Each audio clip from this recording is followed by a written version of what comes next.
You're not a doctor. You don't need years of training to do marketing. All right, guys, we are here with Adam. Today, we're going to be learning about how to start a marketing agency. And super exciting because Adam has actually had a number of businesses and has quite the story in entrepreneurship. So I think it's going to be really valuable just hearing his perspective and how he built what he built, how you can build the same thing. And yeah, just take us through it, Adam. How do we get started in this world? Sure.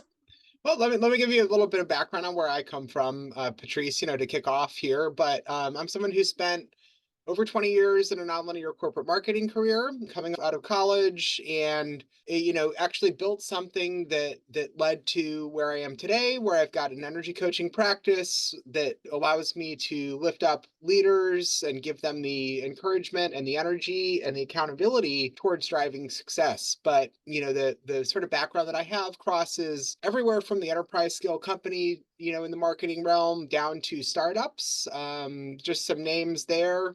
I worked in the big agency world for a number of years under Digitas, which is a Publicis French-owned holding company-owned ad agency that works with a lot of the Fortune 50 clients in the world. So big opportunities to lead big budgets, manage big teams, but then working all the way down to the startup level, and even working in organizations that really were trying to drive change. I spent the last few years of the marketing world that I worked in, working in B2B SaaS cybersecurity, doing global demand marketing there, but it all bleeds together towards driving success. And so much of it comes into building relationships and partnerships across those organizations. I'll probably side note that actually in the early part here is the fact that so much of what you can do to make your first dollars in a marketing career or building a marketing agency, it's really built on personal relationships. It's fascinating. As much as you can learn the technical side of it, which I'll get into through this conversation,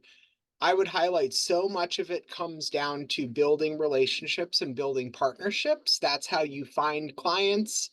That's how you secure clients. It's based on your personality. And that's the first recommendation I would provide there. That's led to my own career in the marketing side. It's led to launching, as you mentioned, a couple businesses. The first one being a marketing agency that was just me, myself, and I. It was sort of a boutique one-to-one operation. And here I am now with this second business and taking the full swing at building a life-changing thing with my coaching practice. Super cool. Yeah, no, awesome background. So, like, getting into the marketing space, what kind of person do you think? And obviously, I'm sure there's a lot of different kinds of marketing with different fits for every different personality, but what type of person do you think would be a good fit to start a marketing agency? I mean, a lot of what it comes down to is really flexibility and understanding. It's about active listening in a lot of situations. Typically, as you start an agency or you start working with clients from a marketing capacity, you need to prove out some of the technical side of it. But it's so much built on flexibility and fluidity, and really the ability to take an active listening role in managing and building those relationships. Because if you're in the early stages or even the late stages of agency or marketing life, it's about understanding what the clients need and what does that come down to, no matter if it's a, and I'll clarify on taxonomy here. In marketing, a lot of what you'll hear as you initially start to think about building something is B2C or B2B. And of course, B2C is business to customer. So that's sort of, think of your Nikes in the world where they tend to sell directly to customers. B2B is a whole other world of businesses that sell to other businesses. In my marketing career, I worked for Microsoft. That's an organization that has both the B2C as well as a B2B component. But across those different relationships, you ultimately need to step in. And I recommend in the agency space, no matter where you are, whether it's launching something that's a one-off sort of event-based support level or even more evergreen marketing activity that helps drive a consistent lead flow or consistent revenue for an organization, you need a brief from that client to understand and translate from the business what that equates to in terms of the marketing channels or marketing channel that you're trying to support. So all of this comes down to listening and building these relationships and asking questions, but that's about flexibility. It's about, being able to take yourself away from the equation for a second so that you can think about what the end business goals are for any organization you're reaching out to, and make Mhm. sure that any marketing activity that you have is going to support those customer needs. And we can get into talking about tracking as well, because tracking is a big part of finding the success Yeah. and understanding, how you're being successful through marketing activity. And that brief even gets into laying out KPIs, your key performance indicators, so that Yeah, I definitely want to get into like the networking and like building those connections and then like the tracking and the KPIs. I think but like before we get into like some of that stuff, bring it back to like the basics. Like let's say I want to start a marketing agency tomorrow and I'm brand new.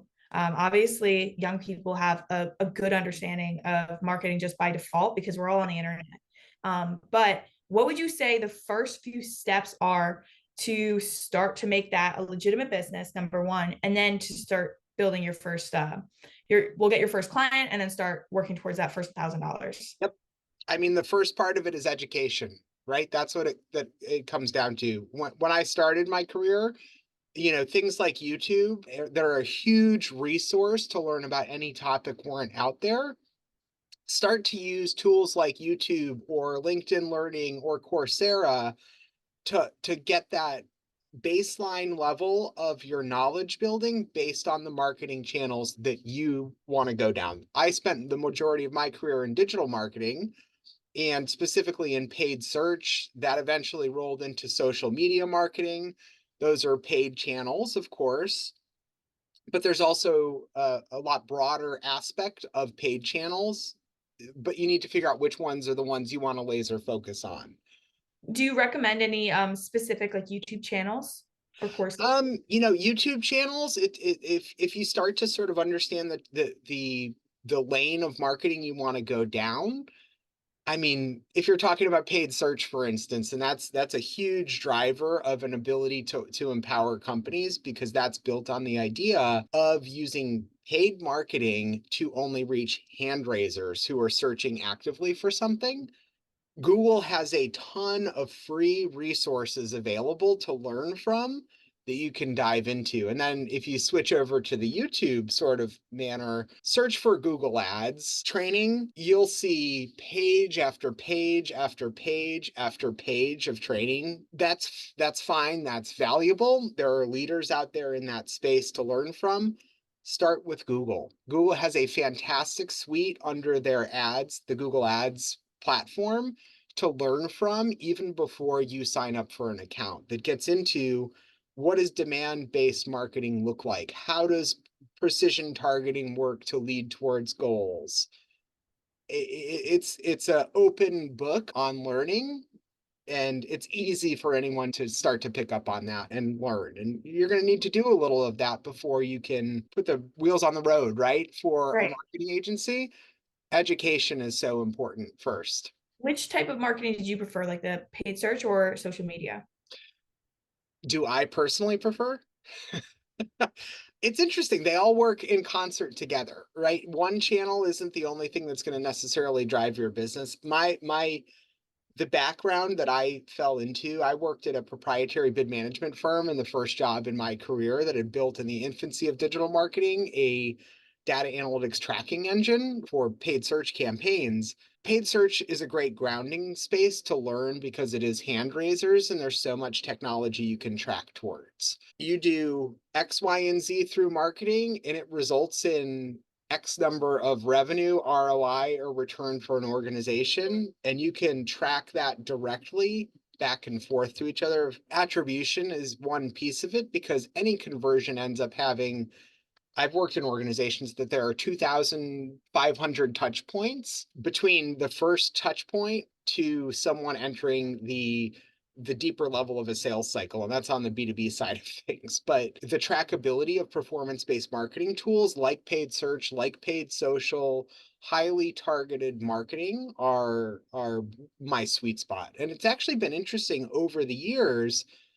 how some of the more traditional channels have actually evolved in that performance-based marketing. With the increase in streaming capabilities and streaming providers out there, some of them being ad supported, you can get in that realm of, streaming TV, targeting ads at a hyper specific level that gets into not even just zip code, but demographic, watching profiles. You can get into those psychographic and much more detailed personal level understanding to target the right people at the right time that align with your customer profile or your ICP of customers that you want to bring into the fold.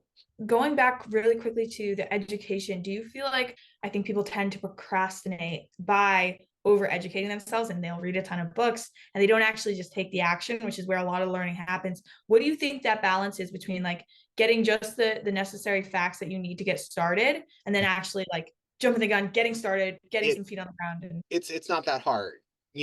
Learn, and then for yourself, go on Google Ads, sign up for a Google Ads account. A lot of people in this world have Google accounts already through their Gmail, right? So go into Google Ads, set up a campaign. You don't even have to set it up live, but you can start to dabble inside and under the hood how you pick your keywords. Use the keyword planner that you'd leverage. What are the targeting options in there? How do you build out the ad copy that supports your program? Where would you drive that traffic? Again, you don't have to spend any money necessarily to do some of that work and understand the nuts and bolts of how you set up a campaign. And one of the important things, nothing in marketing, this is something I've always believed, nothing, it's not rocket science. It's not engineering. You're not a doctor. You don't need years of training to do marketing. The best way to learn, yes, dive into some of those resources, but then actually see if there's a way to do it. And if you can do it for free or even just $50, for instance, to see how something runs, that's an opportunity to learn. I would keep that. That's even for more seasoned after you hit that first $1,000 you generate in marketing. mm-hmm. Any tool tends to have really fantastic training out there that you can leverage, but until you actually go and do it, you're not going to really understand how it works as specifically. So just go do it. Just go try it. It's a low barrier of entry with any digital marketing to start to test. And then how should they find their first customers? Is there a strategy that you have that you've used for that? It's depending on where you are and how you want to start. You could go, outside the house, go find your local businesses that ask them if they need help in their marketing activity, or you can start to target companies through tools like LinkedIn. If you start to sort of understand, this is what I'm offering from my marketing channel support, that's important. But then what are the industries or verticals and what kind of clients do you want to bring in? Digitally, you can start to target those. If you're passionate, for instance, about helping, let's say, like a local boutique, right? You can start to pitch yourself in that way to that local boutique by saying, the customers that you want to bring in, there's probably not a huge online component. The marketing activity you'd be helping with is figuring out how do you get more people to their front door and become customers. So thinking about that full view as you step in to start to pitch, you need to understand where that business owner is coming from, but think about that. Spend some time to think about, write that down, craft your pitch uniquely. But again, you can do this through digital outreach. That's probably the easiest way to start. But if you've got that energy and that desire, go out to the local businesses around you and, start to road test. The worst answer you're going to get from them is no.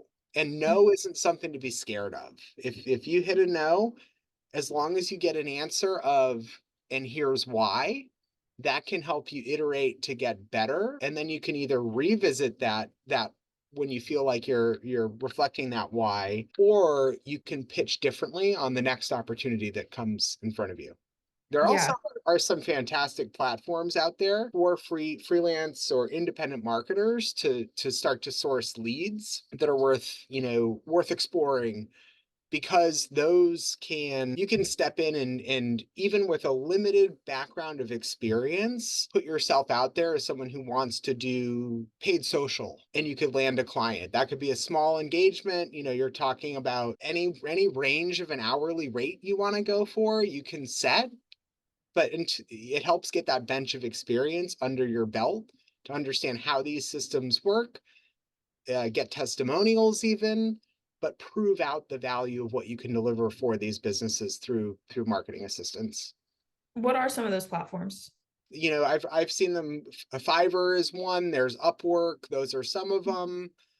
You can even go into freelance community. There are a lot of freelance communities out there that are worth getting involved with. One is called Mylance that I've been a part of. And those offer thought leadership within the communities, but it also gives you an opportunity to put yourself out there with a profile and link up with companies looking for assistant. Mm-hmm. You also on LinkedIn can go and target freelance jobs, and you can start to see what pops up, people looking for help within the realm that you want to support through marketing activities. Yeah, cool. So let's say I do both. Let's say I go out to local businesses. I've also got my name out there on some of these platforms and I'm doing outreach to LinkedIn. So should I target one specific kind of business in order to really niche down and get good at that kind of marketing? Should I, for example, just target restaurants or just target like clothing boutiques or something like that? I am a big fan in terms of marketing of niching down. I will caution as you can over niche sometimes, but I've seen this work out with so many people who enter freelance marketing where they need to niche down because there are a million different flavors of opportunities out there. If you can't laser focus your activity down to one niche, two niche, or three niches, you're going to be lost in an overwhelmed standpoint of not knowing which direction to go. The other piece is, for instance, if you niche down and identify who your ultimate customer is, desired customer is, that if you prove out with someone who is a local restaurant owner in your current town, that gives you credibility when you pitch the restaurant owner in the next town. Right. You can prove out what you've done. Of course, you need to be cognizant of sharing competitive insight and those kinds of things. But if you can prove out what you've done with one client in an industry, that turns into that boulder starting to roll down the hill because Mm-hmm. it's self-propelling in that sense. Right. What was your pitch like for your first couple clients? It's actually interesting. The first clients from a non-corporate standpoint that I pitched, in the Boston, I'm in Boston, and I actually was getting involved with the Massachusetts Brewers Guild. So getting involved with breweries, I ended up meeting someone at it was an event at the State House here, and I just had the time to go support it. But I ended up meeting someone who is the primary label maker for cans in the country. And there's not a lot of competitors out there, at least at that point in time, who were doing that.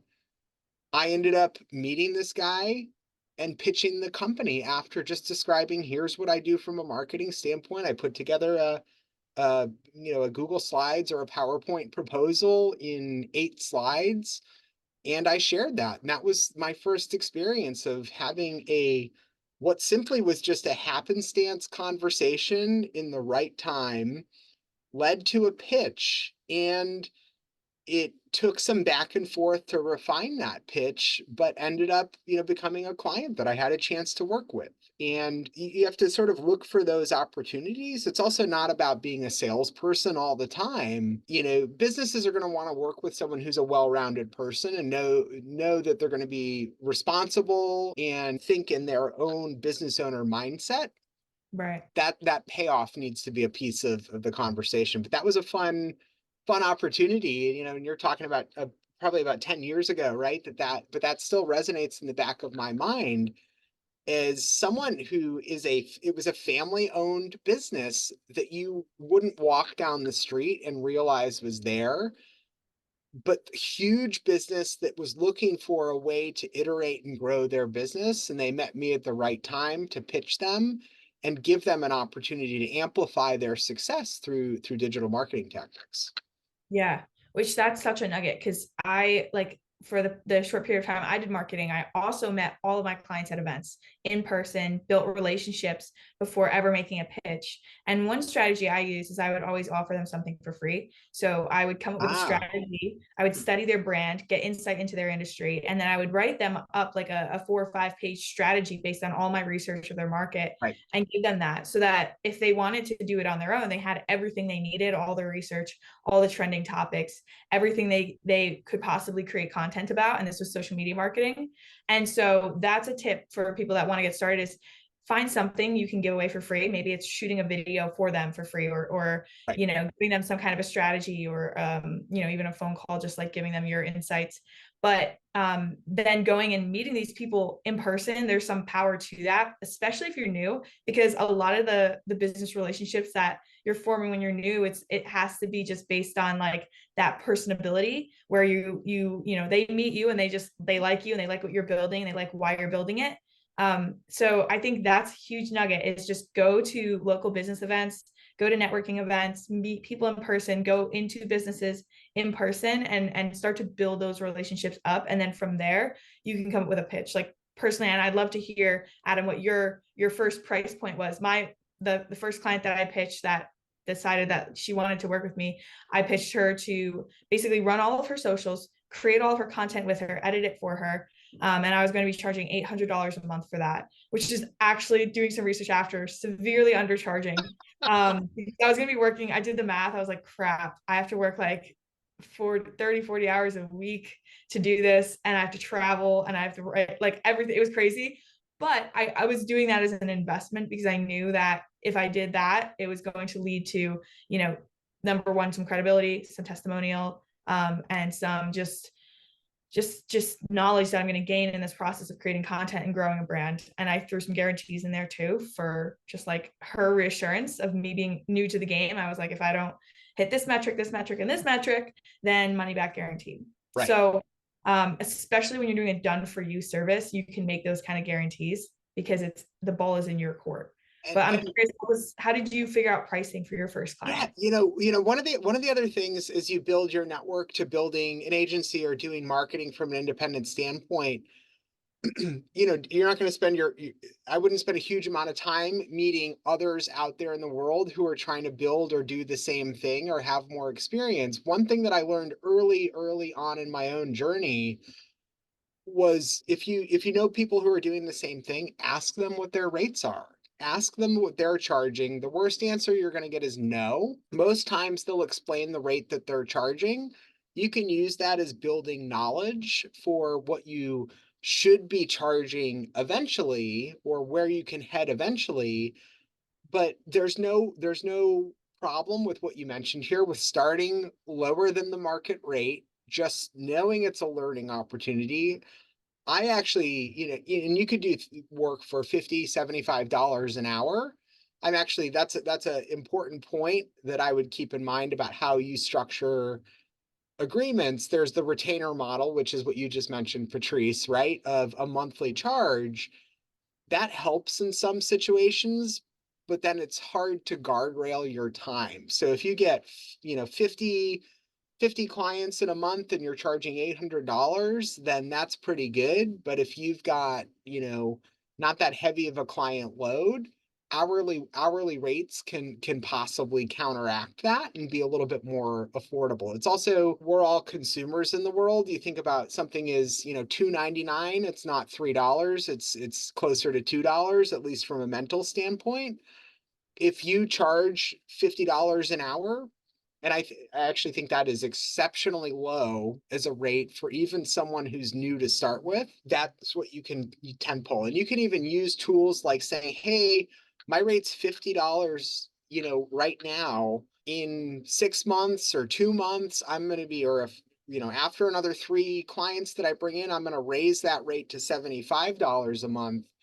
It gives your potential clients a little bit more understanding that they're getting a deal on what you're providing, and eventually you're working towards scaling up what you're charging. And Mhm. The guarantees can be dangerous. They can be good sometimes, but performance-based guarantees, once you have a really tight grasp on understanding how the channels work and how things perform, that is something you can start to include. That gives your clients a little bit more confidence in not just your personality and your style of working and your learning, but it's actually the payoff, and they need to hit the payoff to make sure that you're fully paid. That also, talk about that, what you mentioned earlier on about hesitating to start. That also pushes you to become better, learn, iterate, and understand your practice better, because you need to know what's going to actually deliver and Mhm. push towards what's going to deliver for these clients. Right. Yeah. Yeah. And like one thing that's really helpful with social media marketing is grow your own brand. Like Right. have some credibility there and test out these tactics as you're and it doesn't mean you have to grow your brand before you start working with people, because I'm a firm believer that like you learn as you do. Action is the best way to accelerate your learning. But like apply those same principles to your own social media, to your own brand, because then when you reach out to a business and they look you up, you have the credibility right there being like, yeah, I created 50K followers, or I, even if it's not followers, maybe it's reach, maybe you reached like 100,000 accounts, because that's an easier metric I think right now to hit. And it's also really valuable for businesses, sometimes more than followers is just how many people actually see their posts. Right. It's how the algorithm has changed. But yeah, no, I think it's really important to just like get that experience in and start practicing, and then also experiment with the pricing. Like that's Right. another thing you can experiment with, and experiment with how many clients you can take, because once you Right. start getting clients and you're working with people, like there's going to be a lot of demand on your time. And I know for me, like once I was starting to create content for businesses, this is another nugget. I, for the first few businesses, completely free, I was just like working with them for free to build my personal experience, Learn. also Right. show them that like, yeah, show them I could create quality content. And so I started going on Fiverr and Upwork, the websites you mentioned before, to actually find help for myself, to start outsourcing some of the editing, to start outsourcing. You can find virtual assistants on there to like schedule your posts or to interact with, let's say if we're talking about social media marketing, you want to be interacting with people that are interacting with your posts. So you want to respond back to comments, you want to be DMing people, responding to DMs. So stuff like that, you can easily outsource as your time becomes, just more in demand, and you want to put your time into higher leverage activities. I'm curious, Adam, did you start like outsourcing? Did you have a virtual assistant or anything? I've gone through this. I actually, this is an interesting point that's a little indirectly related.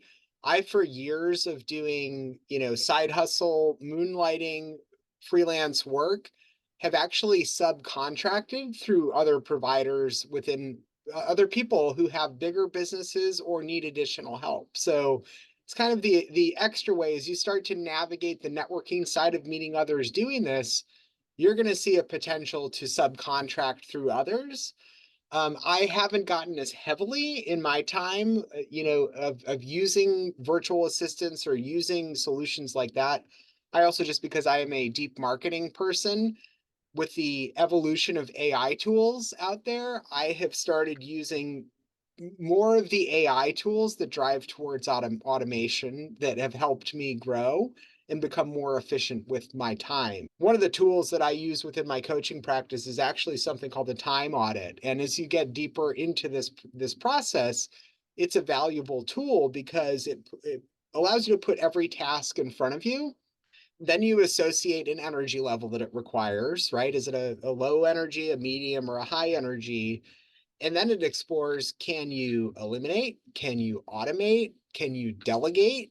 And you think deeply about what those pieces are. And that's not something that you can do on a weekly basis. I don't think that's the right application. But as you go 3 months, 6 months into building a business, it can take a couple months to land that first client. And that's really the go point on the business, to understand how you iterate and where you build things, what direction you go. But once you start to get one client to 5 clients to 10 clients, then you need to occasionally go back and go through that kind of a process of knowing my time is limited. One of the grounding things that grounds every single person on this earth is we all only have 24 hours within the day. It's how we use that 24 hours that allows people like an Elon Musk to build what he's built. That's one of the most important level setting ideas to keep in the back of your mind. But you also need to understand how you use your own 24 hours. There's a balance that we need to maintain that's so important. You don't want to be spending every waking hour focused on your client work, because I found a lot, talk about solutions for clients. I find if I have a challenge that's sitting in front of me, standing here in front of my computer isn't going to be productive for me to solve for that as getting outside, walking the two dogs, and getting some fresh air and getting some, not today, but getting some sunshine when it's out there. Right. Yeah, really, really good point. Have you ever used AI to create content? Because that's one thing I've started tapping into recently is like learning how to use even just things like ChatGPT to come up with copy or to write an email or even like editing. Like I'm working on a big project right now, helping ghostwrite a book. And that's been a huge help. And you can't copy it word for word, but to brainstorm, I think there's a really huge just like opportunity using ChatGPT. And this is a project I did another project where I was writing some content for a course creator, and ChatGPT was great just for like I would take a paragraph and I would, if you're working on something, you study it for so long, you don't have that objective perspective anymore. So I would just put it into ChatGPT and be like, find any sentences that are any broken sentences or anything that doesn't flow, doesn't make sense. Yep. Or sometimes you can even ask ChatGPT to rewrite something with like a different tone or a different energy. And again, I've never been able to have ChatGPT give me an answer where I was like, oh, word for word, I'm going to use that. Never. Right. But it always sparks like a new idea, or sometimes it does it so bad, like ChatGPT just misses the mark so much that it then gives me like the clarity to be like, that's not what I wanted. This is what I want. And then I get the ball rolling and I write it myself because it gave me that clarity to be like, that's not what I want. This is what I want.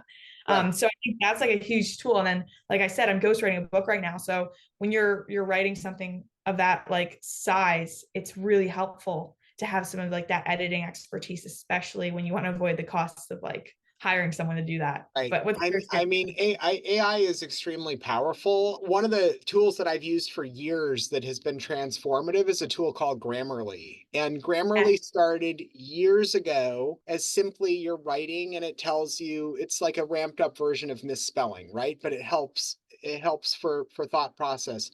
They've actually in the last 2 years integrated AI into that, which allows you to rewrite and change the tone.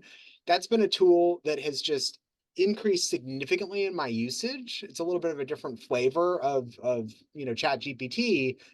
But that's been transformative. Going back to Chat GPT, uh, depending on what you're using it for, I recommend just even simply searching on Google for AI prompts around whatever area you're focused on. There are a lot of thought leaders out there in the world who will give you a list of 20 AI prompts that give you that thought process start to asking questions to ChatGPT. Because I think that the way that you use AI, ChatGPT, I've got another friend who started a AI tool for marketing. It's a competitor with Jasper. It's called Go Charlie. And a lot of what comes down there is using these AI tools and smartly using prompts so that you can best version of whatever you're trying to get out of the systems. But you're right, Patrice. Using AI, it's like it gets 40% of it done, and then you need to spend 60% of it reframing it into your own language. And that's where, going back to Grammarly, it's really interesting because I've got my preset set tone for how I write within that tool, and I can get something out of Chat GPT. I can manually edit it. And then I like bring it through a third round of revisions using Grammarly assistance to match the tone that I'm trying to bring together. Also, side note, I have again a book coming out this year called Make Your Own Glass Half Full that I've been writing. It's going to be out in July, and it's about using optimism and autonomy. I stumbled across a tool called Audio Pen that was a transformative tool to get through that drafting process. This is so far outside of the marketing lens because this is a tool where you actually speak into it and then it uses machine learning to process your spoken text and Wow. unfuzzy it. Yeah. It's a super powerful tool. It might not work for a ghostwriter like yourself as effectively, but there are so many AI tools out there that can ramp up these efforts. And not to talk about digital marketing, there are AI tools out there that can provide recommendations for ad copy. They can automate some of the paid side of things. There are AI SEO tools that can start to automatically build content that boosts your SEO practice. There's going to be a lot of evolution there, but some of these tools you can use for free and they can help amplify the effectiveness of your business. I pay for Grammarly, but the free version of Grammarly is also fantastic to use as you build your pitches, as you communicate with clients, as you start to think about how you're communicating things. I wouldn't shy away from using AI as an influence point, but it's not the gold standard in what you're going to produce in the end. Yeah, no, a really good point. Yeah, so we've kind of covered like how to get started, some of the softwares you can utilize, how to scale, how to outsource, kind of bring in some people. What do you think kind of like the next step would be to, so now you've got a few clients, you've got some experience, you've started to outsource a little bit on Upwork and Fiverr. What is the next step to really start to take that income from maybe like a couple grand a month to like 10 grand a month? Uh, it's going through that process of what tools do you need to bring into your toolbox that can help you grow. Does it come down to lead generation, right? And do you find someone, a virtual assistant, or there are a lot of offshore virtual assistant programs out there. I've got one friend who runs a company called Stone that brings in marketing, sales, R&D, technology support. They're all based, their teams are based in Singapore. They work US hours, but they're $10 a month, or not $10 a month, $10 an hour rather. It's a cheap rate. So think about, there are a lot of tools. Explore what those tools are out there that align with what you need for your business to scale up that you can bring into the fold, whether it's something like Stone or a virtual assistant, or whether it's layering a technology tool into your stack. There are things that, for instance, on top of Google Ads, there are systems that can automate a little bit more of the process of posting uh, Yeah, in Google Ads. There are, I've have friends for years that have worked at Sprout Social. Sprout Social is a, social media content sort of scheduling, and it's a lot more powerful than that, but a platform in that space. Some of these some of these tools are exorbitantly expensive and they're not going to be able to be used by someone who's got an independent agency or a freelance marketing practice, but there are other tools out there that are $50 a month or yeah. $25 a month that can level up the effectiveness of your business. Yeah, for example, like CapCut is a great video editing software that is completely free. iMovie is also free, but CapCut has way more features, and people pay a lot of money to like I paid.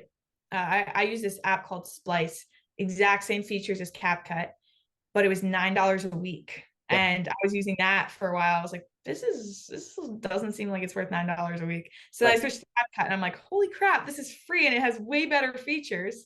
And then also, as far as scheduling, like Facebook Meta has a lot of the features for scheduling posts.